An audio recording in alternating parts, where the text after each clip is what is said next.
kechirimni savobi ulganda. Yaqinda bir kitobda o'qib qoldim. Qarang, oxiratda 3 ta narsa uchun savobni tarozi ko'tara olmas ekan og'irligidan. Ulardan biri sizni xafa qilgan insonni kechirsangiz. Qachonki biz shu narsani anglab yetsak, nafrat va dodvoylar o'rniga Robbim o'ziga yaqin bo'lishim uchun mana shu og'riqni menga berdi.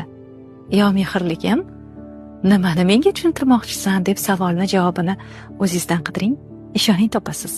Aksincha vaqt soati kelib rahmat aytasiz o'sha insonga. O'zi bizga qiyinchilik kelsa birinchi o'rinda biz nima qilamiz? Albatta qarshilik ko'rsatamiz. Tabiiyki, kurashganga narsaga kuch kiradi. Kurashmang. Aytmoqchiman, kechira olmayapsizmi?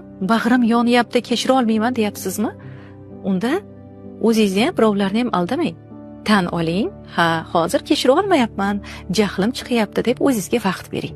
Buni davosi chunki faqatgina vaqt, lekin unutmang, beayb Parvardigor.